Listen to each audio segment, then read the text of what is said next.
Hey. Glad to have you back.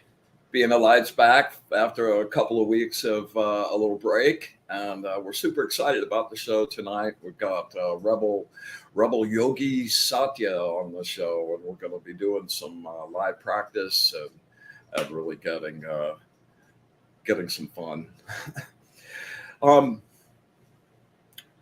Wanted to kind of recap where the show's been today. You know, the whole concept behind this show is finding ergonomic and easy ways to keep your energy as bright and as brilliant and beautiful as possible. And each one of them is kind of focused, you know, when energy goes out, you can use your energy in many, many, many different ways. So our first show was about finding and accessing your creativity. You're giving yourself permission to be creative and to actually hey, what's up, Patty? Pratap, glad you could make it, man. We're waiting on our boy here. He hasn't gotten through with his class yet. So first show was permission to suck.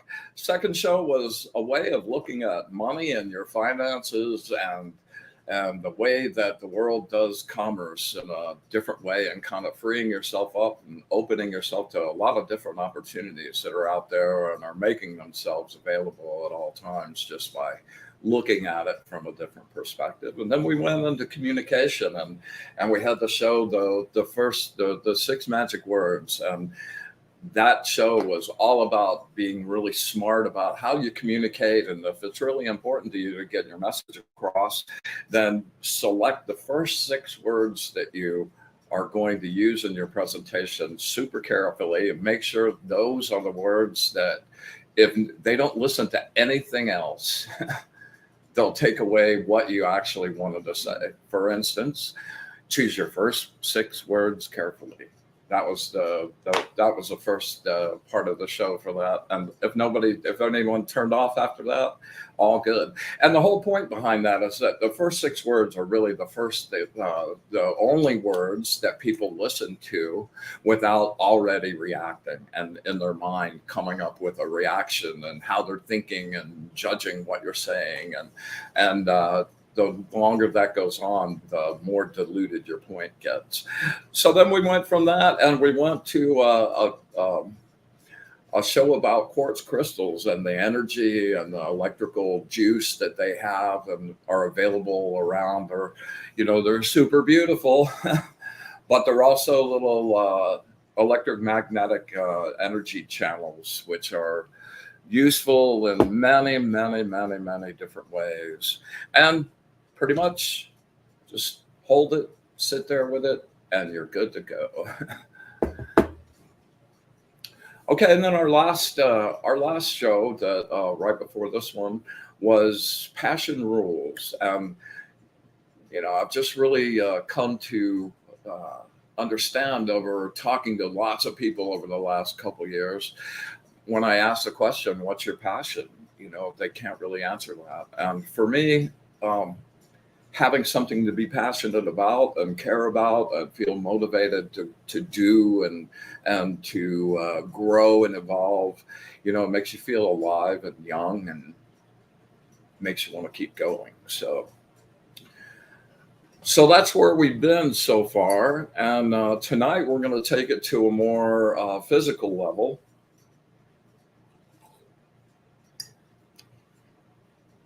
My friend Satya considers himself a practical yogi, as I consider myself kind of a practical magician. And his techniques are kind of gleaned over many, many years of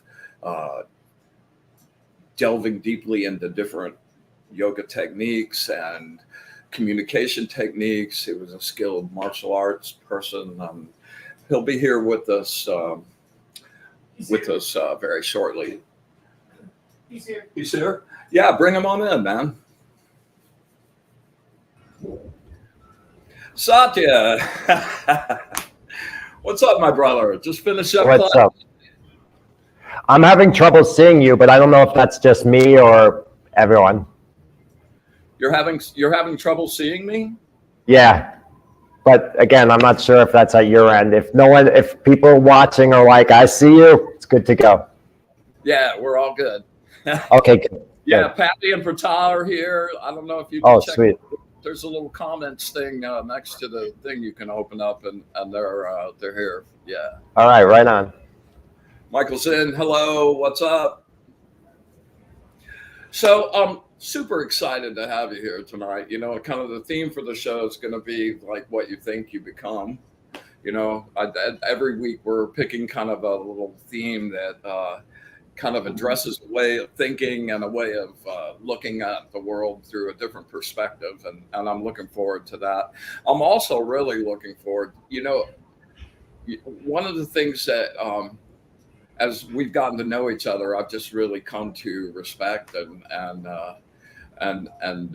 appreciate about your methodologies. Is that we're waiting on our boy here. He hasn't gone through. What? We're not hearing you? Who, me? Yeah. Okay. There we go. All right. Yeah.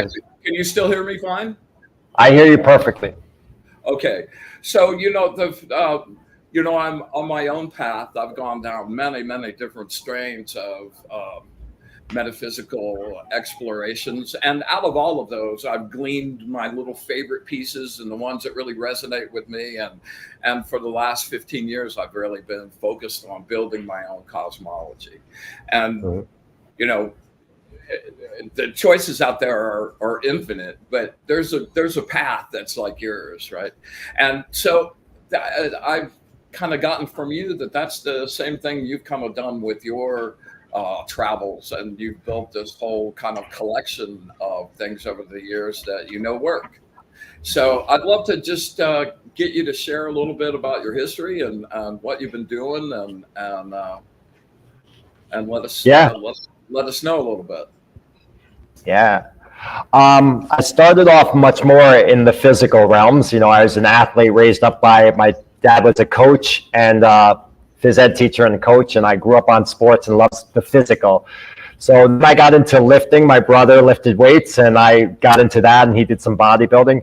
And I did an amateur bodybuilding contest and came in second, and I was never stretching. You know, I always was like, I'll do it. I did even cardio, but I just didn't stretching. So finally, I'm like, I need a discipline. So I found a yoga tape. It was Yoga for Flexibility by Rodney E. It was a VHS, by the way. That shows how long ago it was.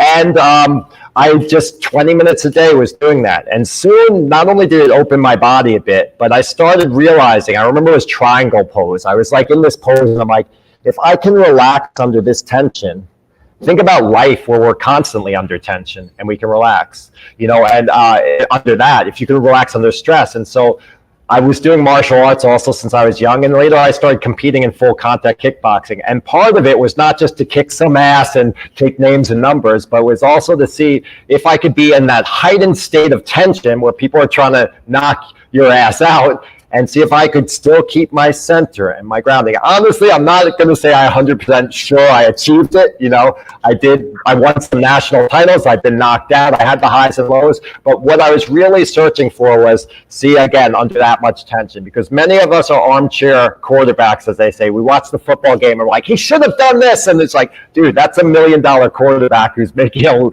like, it's nice from your armchair. And in spirituality, we go like, oh, we'll all be peace, but a lot of times we're in the fishbowl and we don't really extend out to challenge ourselves, really. And so that's what, to me, the martial arts and fighting was a real, like, the extreme of tension and can I keep my center?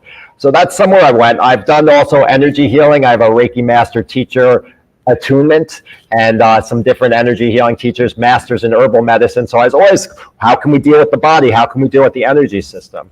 And one thing I wanted to bring tonight with our discussion is, because when we talk about energy, most of us are going to be like Qigong and feel the energy, and we can do some of that tonight. But I want to have, I'm writing a book that's going to be out soon called Enlighten the Fuck Up, a Rebel's Guide to Waking Up. And the first principle is your life is your spirituality. And I'm going to say the same thing with energy, is that it's not, this is energy, I feel this subtle thing, and this is not energy. You know, it's just a more dense energy.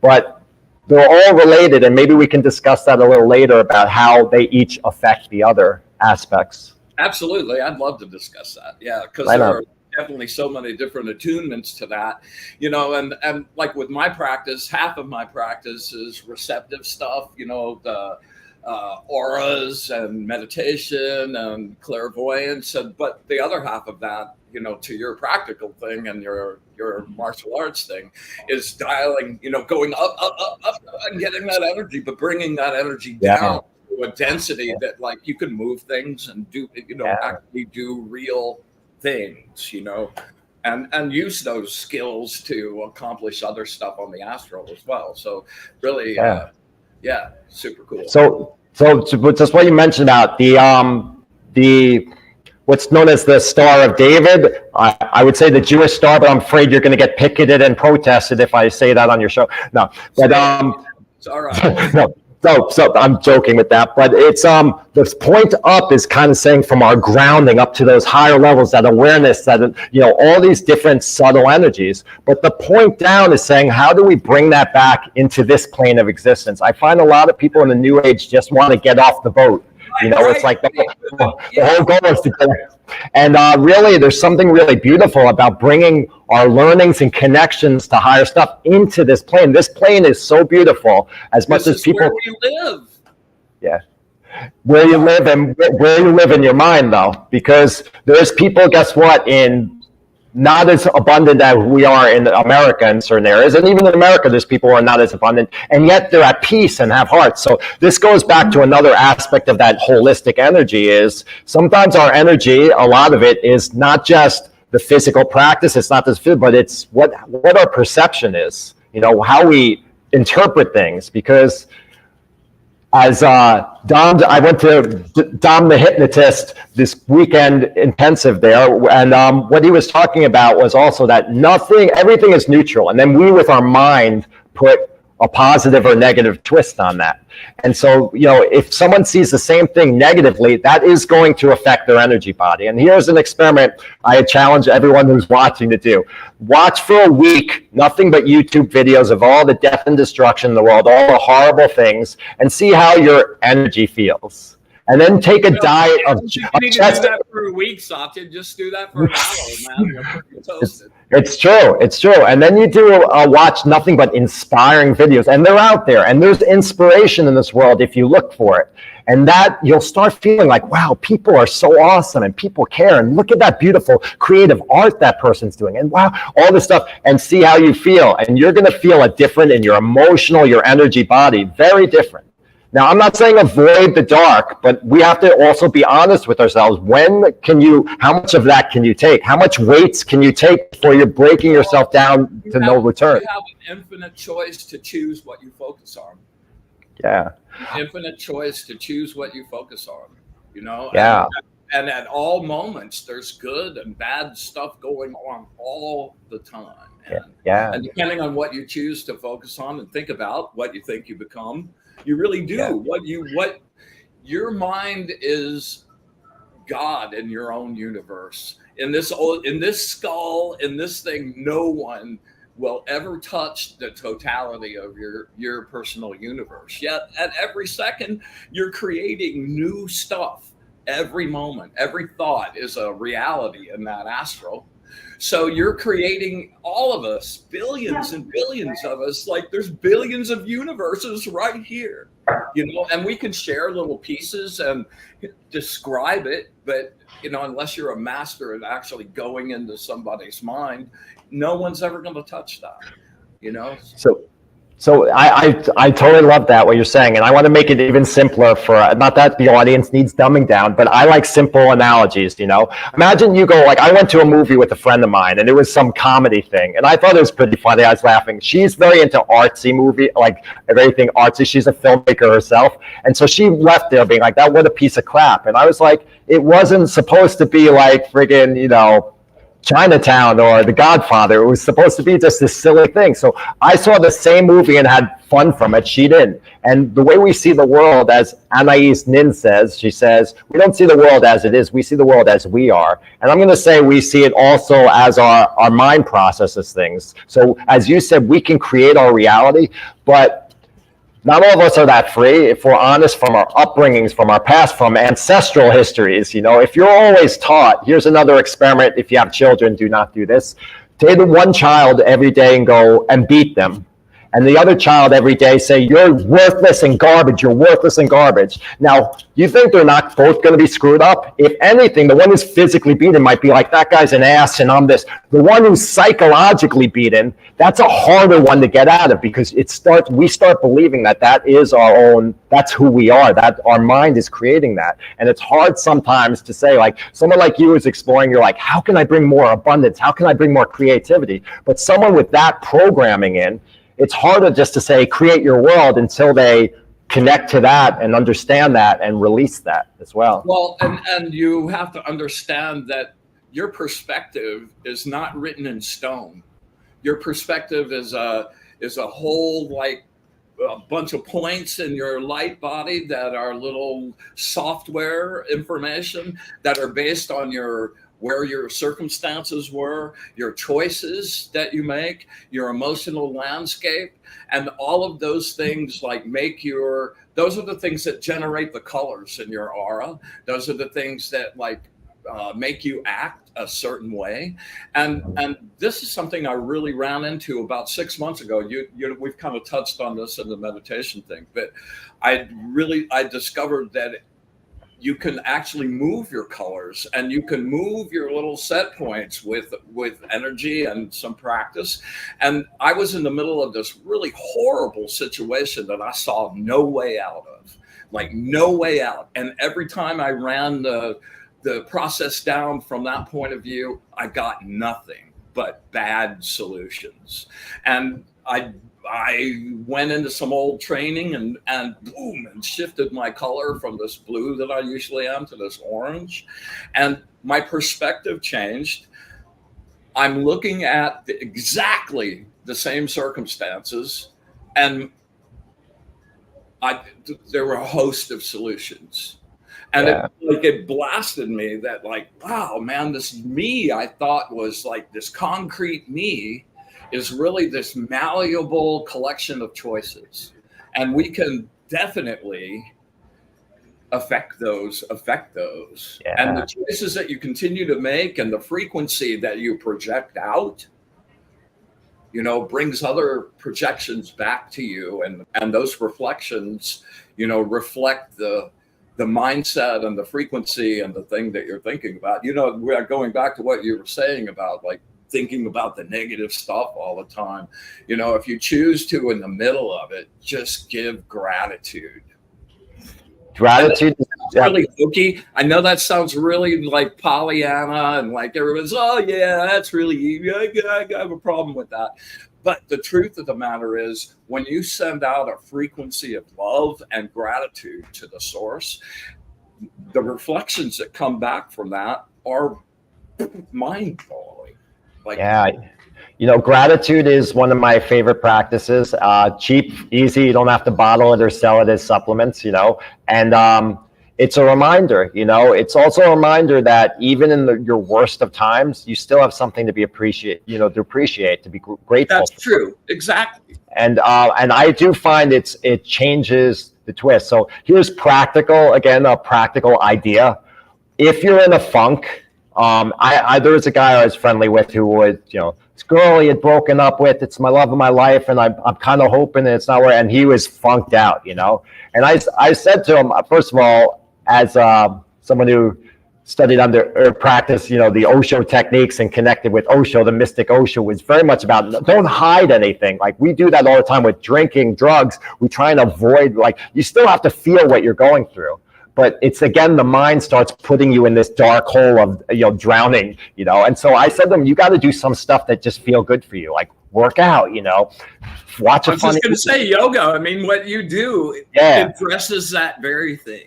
So just moving your body is going to move energy. And when you don't, when we feel down, you know how you're going to feel stagnant. So one thing you can do with gratitude is, and we can make it simple. You have an argument with your spouse and you're like, what a jerk, whatever. As much as that one thing isn't working, maybe it's dishes in the sink or something, remind yourself of the 9 things that are working. And maybe you even double it. You go like, wow, you know what? That's not working. But this partner really sees me when I'm in need. They really come. And you go through that and feel, not just think it, but feel that, man, she's there for me or he's there for me. And all of a sudden you're filling your vessel up that was just empty because of that one thing. It's amazing how one big rock dropped into that water seems to splash all the water out, but how we can just add more water right back in with our connection to gratitude. Feel in your body, remind yourself. As I get more and more ancient, the nature of that gratitude sort of changes in that, it's not just being grateful for the things that were good and pleasant and ran the way you wanted them to run and gave you joy. But when I started taking apart my trauma train, and started addressing each of those cars and what was in them, and oh man, a lot of those had kept me prisoner and kept me from actually experiencing life and living life.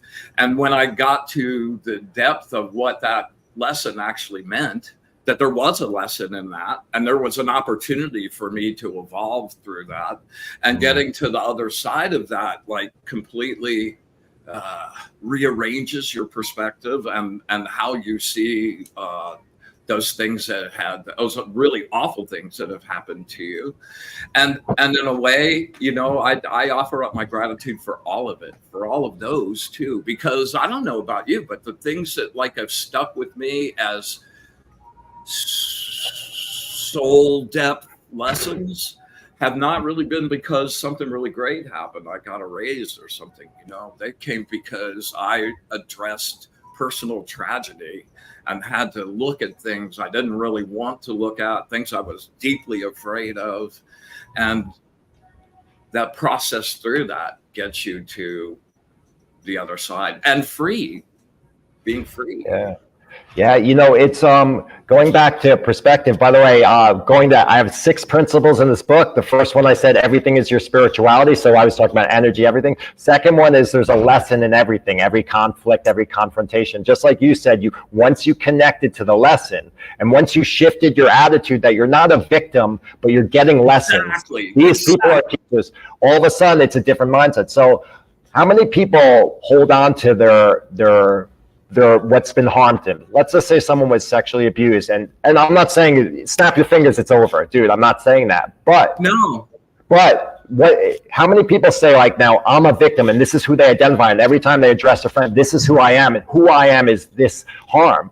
But another option to, when you're able to release that, is to say, man, I have something now, a tool that strengthened me beyond. I've survived this. I'm a survivor, and I'm not a victim. I'm a survivor. And what can I do with this tool? I might be able to share with others who are down and ready for the depths of hell and bring them up.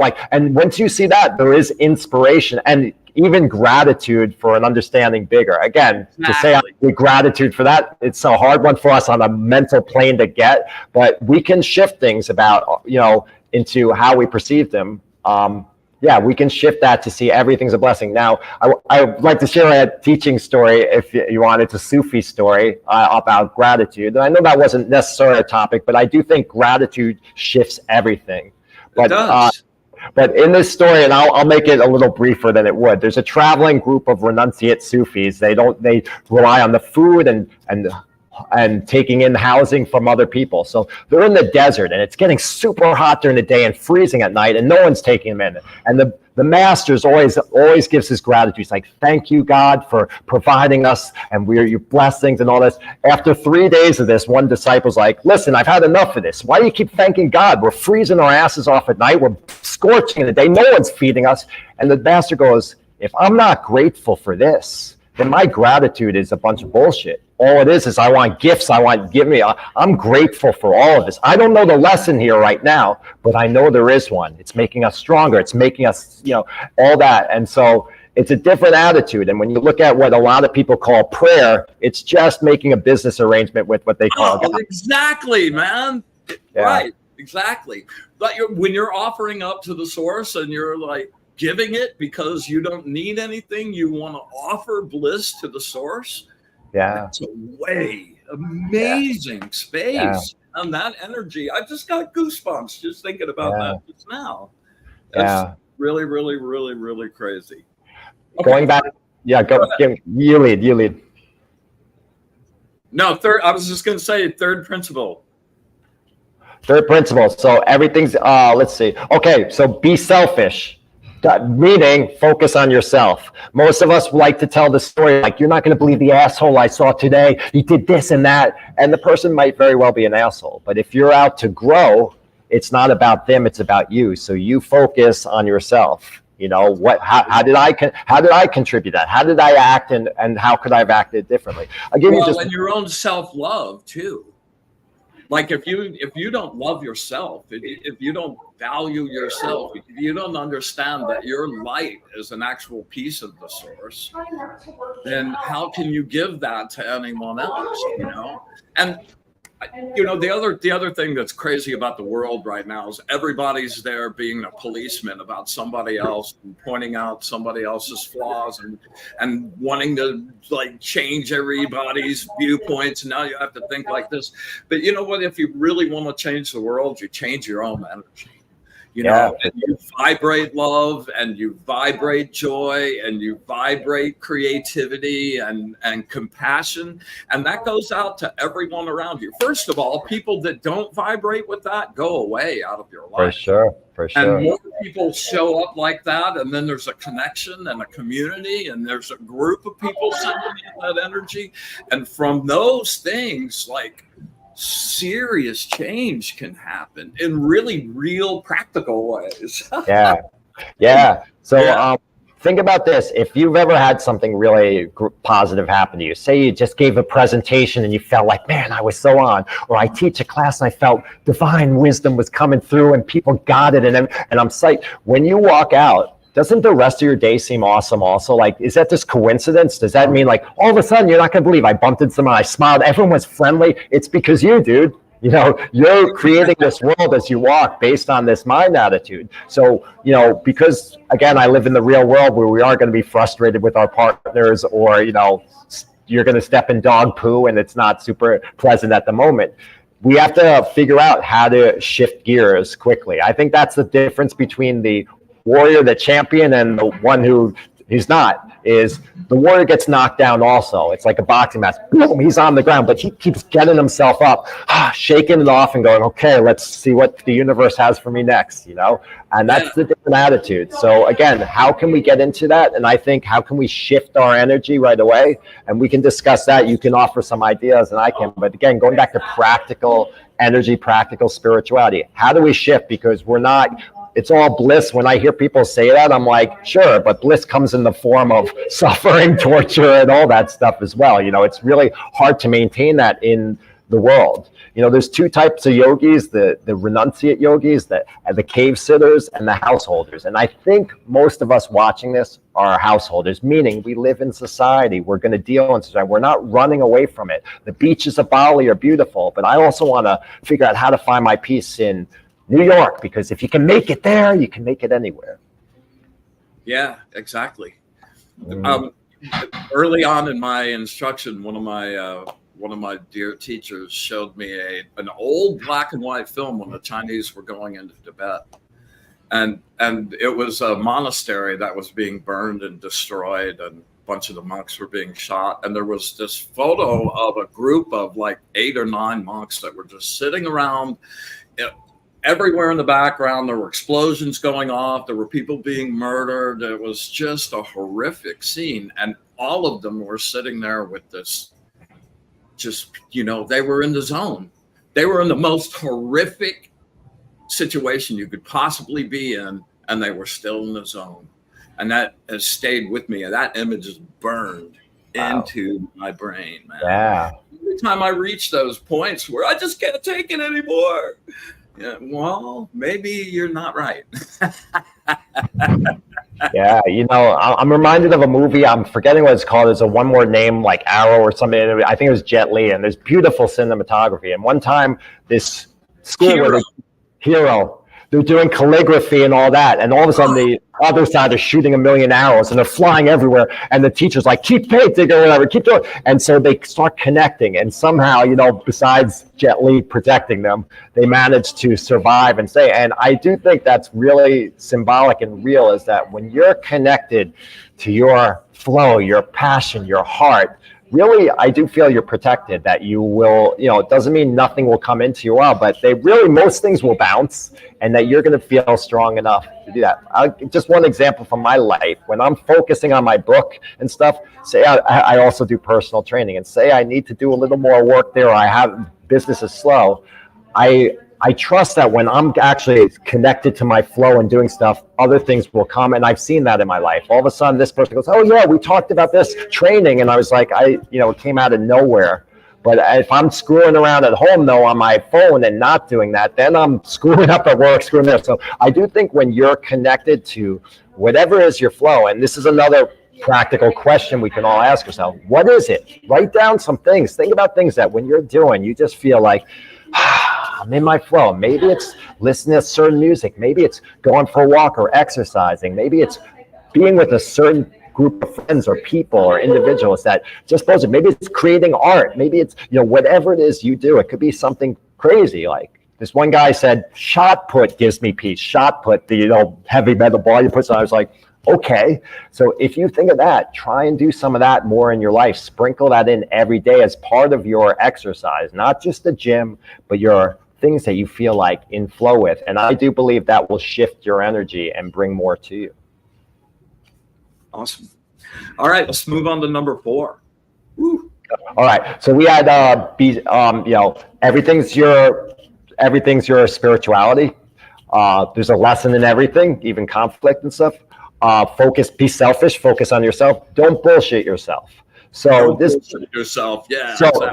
So while we're focusing on ourselves, it's very easy, again, based on our mind stuff, the ego will still jump in. The ego is it's kind of like the analogy of like the devil. The ego goes, how can I usurp anything? So all of a sudden you're doing all this spiritual work, and soon you're like, I am a great yoga teacher. I am the master teacher. I am a world leader now. The ego wants to grab onto anything. So when we start focusing on ourselves, we can start, we really have to be honest and look at all the dark stuff, all the ugly stuff, like really be honest. Like say one time I see a young trainer and I go, this guy's, doesn't know. And then I reflect on myself and I go, it's possible I'm old and ancient and feeling, am I these young guys are getting all educated. Do I really know? Maybe I have self-doubt, imposter syndrome or something like that. I start reflecting on that because that's where I'm going to grow and really be honest and truthful, because it's easy to, again, point on others. Now we look at ourselves, but we have to still be honest with ourselves. You watch the news, not everything you hear or see is actually true.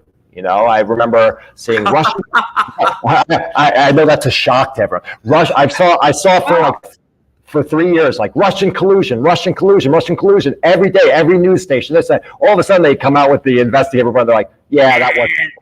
And so think about again how we get so upset by that, but I'm saying more than others, we actually bullshit ourselves. Again, if we're only focused on ourselves, so often we kind of justify. You go like, well, I'm stealing from that store because those guys overcharged and the report. No, you're a thief, and that's fine. Be a thief, but own that, And so that's the thing is when you start looking at yourself, you have to really be honest with all this scary thing. I'm feeling lonely. I'm feeling unworthy. I'm feeling like that's a good start, right? To bring light to the darkness is how we enlighten.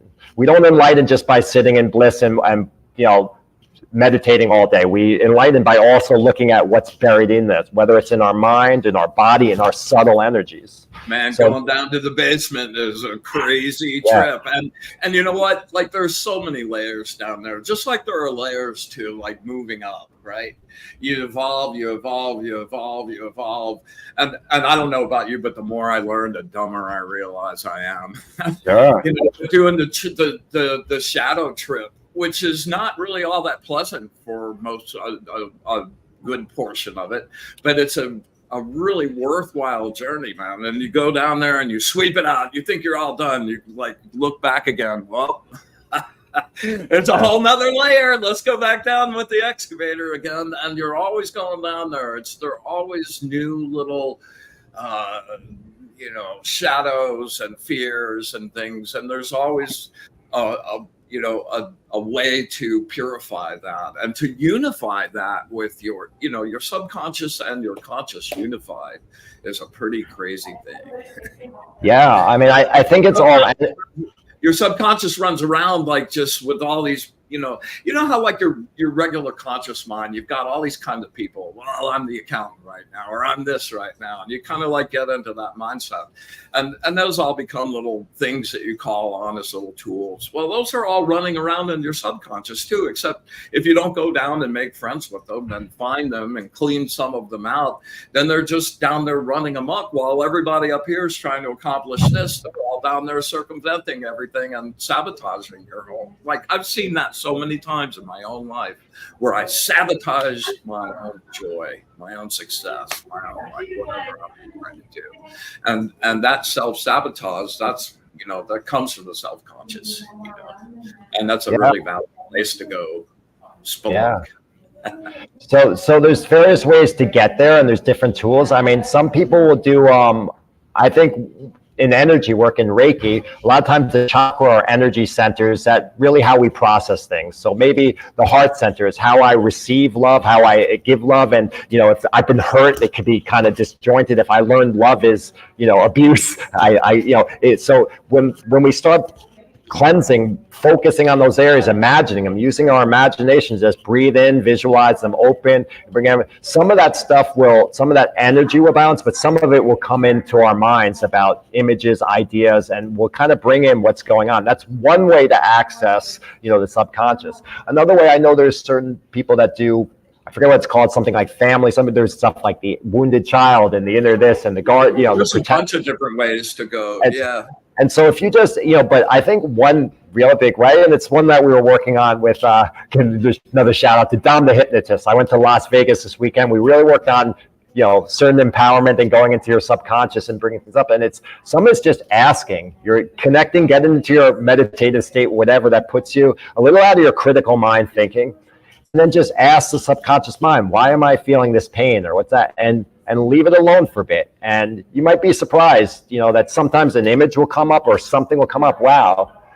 There is a person 83-year-old woman, Neela, who had back pain really bad. And when he kind of connected her to her subconscious, it ended up being like a desire for attention. She was always taking care of her sister's kid, this, that, and by being injured or hurt, it was a way that, I can get attention.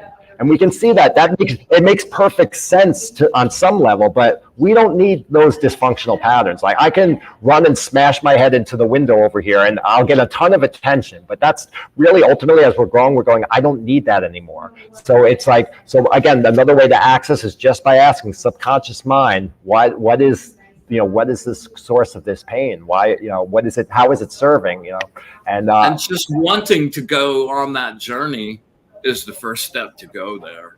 And if you address that in some of your meditations, my first really deep dive was somebody turned me on to the Red Book by Carl Jung, and that was he kind of disappeared from psychology, public psychology, for about 3 years, and he went down this journey, and the whole book kind of documents his journey into his shadow side, and the time he grew up, and he was Catholic, and a lot of religious stuff. There's all that stuff was down there, and he went and actually faced up, talked to absorbed it, like just kind of, and those things became unified in him then, and added power to his being instead of being the saboteurs and the agents of chaos. Yeah. If you're, in shamanic work, they talk about soul loss. So say it can happen with trauma, but it can happen, with something, a young trauma. You're a young kid and you move houses and you're like, I'm losing all my friends. They would say, whether it's symbolic or real, that a part of your soul is still remaining there, like you're losing pieces of yourself. So you can imagine at a certain point you have less of this energy. And so by their work, what they do to recall these pieces, whether it's energetic or whether it's psychological or accessing that subconscious and releasing it, you're pulling all these parts back to you so you can be whole. And maybe that's what holy means, is to be whole and full. And when we have all these different things, and again, on a very realistic level, if you have a million things on your mind and you're like, I'm worried about this, I'm worried about that, it's really hard to just be at peace and enjoy the sunset, So it's like, this is bringing everything back to us so we can, all those little pieces that are away, we can kind of bring back and utilize it how we choose to. All right, so let's move on to number 5. Number 5 is whatever lesson you get, you put it into action now, not later. I had this with a partner where she's like, oh, I'm going to be nicer to you, or I want to be nice to you. And all of a sudden, next day, something happens, I do something, and she's like, blah, blah, blah, yeah. And I go, whoa, hang on a second. What happened to that? Be nicer. I'll do that tomorrow, kind of thing. Like, now I'm so pissed off. Of course, dude. It's always part of committing to your lesson. It's not easy because you've been doing something a different way your whole life, So there is those certain balls involved in just saying, like, you know what, I'm going to go for this. Let's just say your lesson is, this might not be too much, but like, okay, I'm avoiding going up to asking people out or introducing myself because I just, you realize that it's something like you feel like this whole fear of rejection or self-worth, and my self-worth is based on, and soon you start going, no, my self-worth isn't based on that. I got that lesson. The lesson was your self-worth is not based on whether someone rejects you or not. So now you go, okay, I'm going to go up to someone, and you start going, you're like, yeah. Of course your body's going to react the old nervous way. It still is, but you have to have the balls to step through that, walk through and go, okay, I'm going up. Hey, how you doing? I'm Satya. And they might even say, screw off. And you should be proud and honored of yourself for stepping through. That's, again, a different mindset than, because you took the lesson and you went with it, and you might have to readjust the approach or how you use that lesson, but you go for it. Otherwise, you're a philosopher. You're like, yeah, I got the idea, but you're not putting it into action. And there's a lot of philosophers out there, and we want to practice. Yeah. Hey, before we move on to number 6, RC wrote a really great comment about the gratitude thing. RC, you were talking about stepping in the poop. RC was, well, yeah, at least you have a leg to step in the poop with. 100%, dude. That's funny. I will tell you a story. I would walk. I'm part hippie, and I would walk barefoot everywhere, And I remember walking. I was living in Washington Heights in New York City, and people throw their litter around. They don't clean up after their dogs. I'm in the park, and right away I'm walking with my dog. I step in poop barefoot. Okay, and so first I'm like weak, and then I actually go, well, it felt kind of squishy. I mean, if I didn't have this association of what that means and germs and this, I'm like, all right, it's not horrible. Then I had the sense of like, look, I can wash my foot off. I'm not a germ theory guy. I'm not really worried about germs are going to kill me. And it really, like, again, how your mindset, anyone would be like, stepped in poop, barefoot, nasty. I was like, it really wasn't that bad. And I walked there. It was right at the beginning of the walk. I continued our whole walk barefoot. And honestly, I'm not even sure if I remember to wash off it later. No, let's just say I did when I got home. All right. Thanks for that comment. Let's get to the 6th principle. 6th principle is keep your sense of humor. And I mentioned before as a little side joke, but I want to bring it up again. I made a comment of the Jewish star, the Star of the Day, because there's a lot of stuff going out there. And I'm not talking about issues. We're not going to discuss Israel, Gaza, whatever. I'm not talking about that. I'm talking about the people. And if you look at the people, especially on one side that I see, I don't see a sense of humor in their actions. I see anger. I see this. And like, that's not a way for the spiritual seeker to grow. It's too heavy, man. It's too heavy. There are times. hate is as strong an emotion as love is in the opposite direction. Yeah, Like I mean, intense hate is pretty intense. yeah, but hate is even more of a mental aspect. Anger, I mean, look, maybe this is a lot. I'm thinking anger serves a purpose when I analyzed it in my head. Two things for me. Maybe you come up with more. One is it releases stuff from you. You know, you have all this energy from this. You release it through body action. Another, it takes you to action. So all of a sudden you go, my kid was killed by a drunk driver. You know what? I'm starting a Mothers Against Drunk Driving thing, and it takes you to somewhere else and it serves you. Hate is just, again, focusing on the other and focus. You can say, no issue is this, but it's really a projection. Again, I'm talking to the spiritual person who wants to grow in spirituality. I'm not talking to the person who wants to necessarily, be a revolutionary. You know, the revolution is inside. You know, the true jihad is inside. And even Muhammad said that, but we start getting it. So you look at the different sides and you look at a bunch of people who are angry, and that's not the spiritual path I want to follow. Following Osho, people are always dancing around. They're singing. He's making dirty jokes. It's fun, and spirituality doesn't have to be some lame ass, boring and do this and do that and disciplined. And Osho used to criticize a lot of the renunciates because he goes, you look in their eyes, you don't see any life force. They're dead. These people are not starving themselves and no sex and all that stuff. And so keeping your sense of humor also just keeps things lighter. It keeps you going. It keeps opening up. It helps you not take yourself so seriously. That's exactly right, man. That whole self-importance thing just is such a trap. Yeah. And when you can't laugh at yourself, and it's like everything else in the world becomes all ugly and nasty too. And that's what I mentioned, I think it was a couple of weeks ago on Patty's thing. It's like I just have gotten to a point where I take everything seriously and nothing seriously. Yeah. And it just is. And, life is so absurd and crazy sometimes that you just can't help it. Just laugh your ass off if you let yourself. And laughing feels a lot better than hating. Oh, yeah. Man.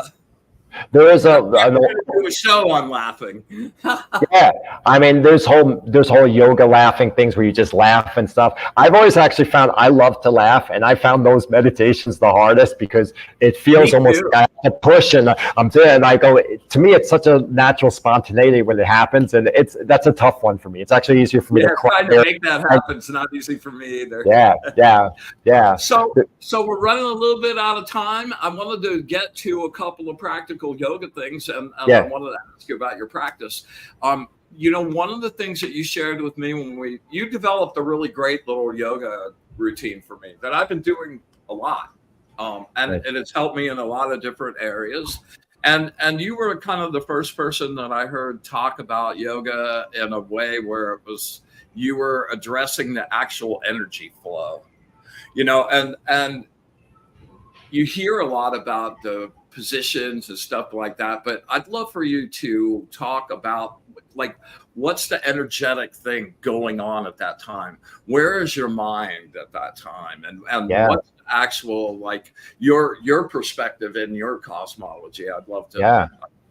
Yeah. So I was initiated since 2003 in Babaji's Kriya Yoga, and I went through 3 levels of initiation. I did a 500-hour teacher training of their hatha, and a lot of that was more about self-realization than it was about touching your toes, But there were 18 postures that you do, and in those postures, you not only did a physical shape, but you also contracted certain bandhas, muscular energy locks to try and shift energy. Certainly, you focus on a particular chakra, so you're sending energy to a certain things. And what the main teacher would say, Satchidananda, he said that it was each of these are like diagrams, full body energy diagrams, each of these shapes. And so by putting in this shape, the yogis, through their wisdom, through their intuition, they understood that it created energy flows.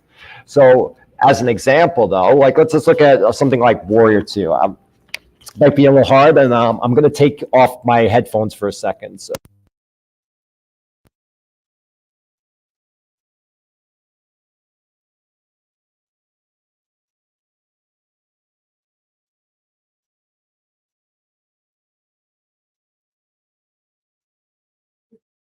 Can't hear you, Satya.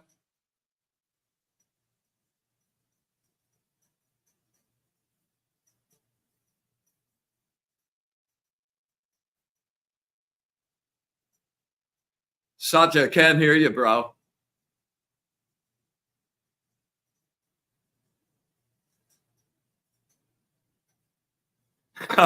Oh, we lost it. All right, sorry about that. When I took the headphones off, I muted. So a lot of yoga is focusing on the body, and we should. It's creating flows and physically and energetically. But we can bring our mind to it, and by focusing on, you can focus on, say, an energy center, which throat center, speak your truth in that. Now I'm doing a posture where I'm leaning back. I have the throat open. We can focus on that and putting our creative energy out there, and that can help start opening up and create. If you're connected to your intuition, you might get insights where you're blocked on that.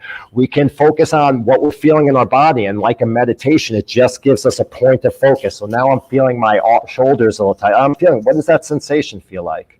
And that we can imagine energy flows through the spine. As I breathe in, energy tries up the spine, and as I twist it, it squeezes out. And in Tai Chi Chuan, they talk about where the yi goes, the chi goes, where the mind goes, the energy goes. And so all those things are bringing the mind with the physical body stuff, and that's a connection. It's not just I'm sitting focusing on the mind or imagining, it's I'm using a physical thing as well connected. So anyone who does yoga, you can all just play with that. When you get in the posture, instead of just focusing on your quadricep dying when you're bent low, focus on an attitude, maybe focus on gratitude, or focus on an energy center, your heart, your throat, your intuition, and maybe be open. What is your intuition telling you about this posture or how it's serving you? That's one way to use the mind in your physical yoga. Awesome. Yeah. So, I've been wanting to, like, I made the Monday Night Angel show. It's a practice show now. We're doing groundings and energy gatherings, breathing exercises, and our breathing things on Friday have been really, really super cool.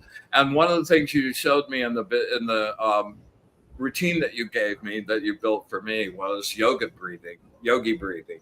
And I was wondering if you would be happy to share that with us now, that technique, and anything else that, just from a practical here, like actually do this, anything you might want to share. All right, so I'll show you one breath, and it's you don't need to see my face as much. Okay, so with this breath, this is a yogic 3-part breathing, and what we do here with this one is it's really just deep breathing. So if you get concerned about the mental, like, wait, is this, I'm not feeling that, don't worry about that, just think deep. But most of us breathe deep just in our chest. So we're gonna start, and everyone, if you're watching, you can put one hand on your belly and one hand on your chest. This is just a physical thing that will help you feel a different expansion. As you inhale, imagine the belly all the way around like a tire expands, the ribs expand, the chest expands, and as you exhale, the chest will come in naturally, the ribs start coming in, and at the end of your exhale, your belly starts pulling in towards the spine, just naturally. Then as you inhale again, the belly expands, the ribs expand, the chest expands. As you exhale, the chest will come in, the ribs will come in. End of the exhale, belly goes in. Just do 2 more on your own. Inhale, belly, ribs, chest, exhale, chest, ribs, belly. 1 more on your own.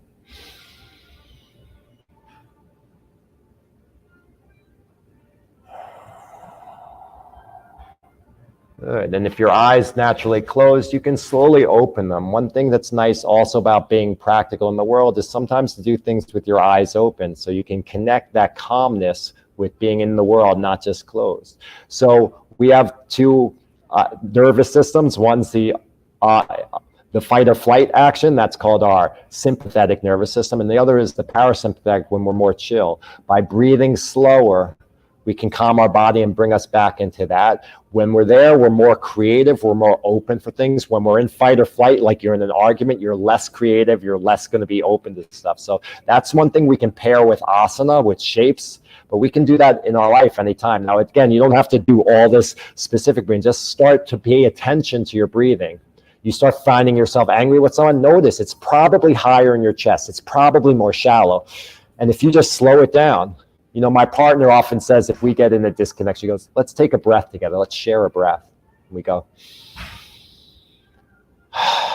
And then after, it doesn't mean your problems go away. It doesn't mean you don't have something to address, but you're going to be in a better state to deal with that. There's a guy, John Gottman, who wrote many books. He could predict people getting divorced like 90%. And he had a retreat with couples. And he said he had all these gadgets hooked up to him. And this couple gets in an argument. He goes, hang on, the gadgets are not working. They were working fine. But when they relaxed and got out of that sense where their heart rate was up, all of a sudden they calmed down and their sense of humor came back and they were able to deal with problems in a different way. So this is practical in real sense that the more you're out of fight or flight, unless you're in a fight or flight, and most of life is not fight or flight. It's our emotional system overriding our survival system. Like, this is important. Someone called me a name. It's really not going to hurt you in that way. But if we're out of that, we're going to be more creative, more open, and more easy to connect to our flow. Awesome. That's a great one. I've really become a kind of a fanatic about breathing patterns and the way those breathing patterns can affect your actual physiology. One of the things that we do on Fridays is like the 4-8. And if you use that one and focus on your hands, you can build up some great healing heat in your hands. There's ones for using cold to do stuff, and like the 4-2-4, 4 in, 2 hold, 4 out sequence. Man, you're sitting in traffic and you're just crazed out about all the boneheads around you, and you're not moving. That, like, it is such a tangible physical effect. It's not just a frame of mind kind of thing, although it does affect that, but it is actually changing your physiology. And I've become a collector of those many, many different sequences. And so I think even more than technique is about awareness. We can always bring our awareness to a breath and just notice it. Is it shallow? There's one guy who was a personal trainer, had a client in 5 minutes. He goes, I'm having a panic attack. Not about the client, he just gets them. And I sat him down, I go, okay. And we focused on just what it felt like. What do you feel there? It feels like a contraction. Where is that? In my chest, is that? And just by paying attention to what's going on physically and stuff, all of a sudden it's separated from what this means. Oh my God, I'm not going to be able to do this. I'm freaking out. I'm having a heart attack. We're just focusing on what's going on, and it was a miracle. He recovered and was able to go, in a very short time. Now we can focus on our breath, just notice it. Go, oh wow, I'm really deeping in my chest, and just even that alone separates us from, but this. We start bringing ourselves, guess what, back to ourselves. And that's a physical practice, a mental practice, focusing on ourselves, not only about responsibility, but actually physically what's going on. Because you might be right or they might be wrong, but if you're hurting yourself, that's, as they say, drinking poison and expecting it to hurt someone else. It's only Yeah, man. Well, dude, this has been like the fastest hour I've ever had. Crazy. I'm just so immensely grateful for you sharing some time with us. And I'm just getting started with us, man. I'd love to have you back on and do this again. And thank you. Just can't thank you enough. Wanted to thank Zen out there for your help on the audio, bro. Appreciate the back cover there, man. And thank you very much. I really, really appreciate that. Coming up in the next couple of weeks, I'm going to have my friend Ray Oraka down from Miami, who has been for the last 30 years the leader of Moksha Arts Collective down there. It's one of the coolest opportunities for metaphysical psychedelic artists to show their work, and he's also started a really amazing retreat down in Puerto Rico with a bunch of land out in the jungle and waterfalls, and a pretty amazing place. So we're going to have him on, and then we'll have Jessica Schraben from Schraben Law, and I'm super excited about having Jess on. She's a super old friend, and an incredibly knowledgeable lawyer, and her speciality is intellectual property, so like copyrights and all that kind of stuff. And one of the things we're going to talk about is the whole landscape of copyrights is changing with AI, like what part of that. And I have tons of artist friends that are asking questions about that, so I look forward to sharing some time with her and getting some answers from that as well. So, Satya, my brother, any closing comments to leave us with? Yeah, so whether it's this show with Brian's or one of his other podcasts, everything you listen to, let's take it out of the philosophy. Like, oh, yes, I learned about gratitude, or oh, I learned about power words. It's like, let's start putting it into practice. So a few that you have from here you can play with is pay attention to your breathing. Focus on yourself. Notice everything that happens goes, what's the lesson in this? And remind yourself to see how you can do certain things in your life that keep you in flow, that feel good for you. So make your list of 5 things that you're like, I love bowling and I'm going to do that once a week, or I love just going in nature. So focusing on yourself, what's the lesson in there? What can I be grateful about? What is working? And just those things, I whipped through it fast, but just replay if you need. Put them down and start doing it. If you do that for a week straight, those 5 things. Yeah. Start. Yeah, but if we just the hardest part is beginning that. The hardest part is convincing yourself to actually take action. Yeah. To get up off your ass and actually do it. And once you do it 2 or 3 times, you get a groove going, and it's not so hard. So that first thing, just like not tomorrow, as you said. on the mode, man. Yeah, so I'd love to see people do that and then check in with you next week and say, you know what, I did that, it didn't work. Awesome. Maybe we can readjust it, or maybe find out it did work. This is where we're our own scientists, and we put into practice and experiment, see what works. Yeah. Well, my brother, love you. Thank you very much. I'll see you Friday. And thank you so much for your wisdom and time and energy, man. And thank you. Talk to you soon. Always have a good time.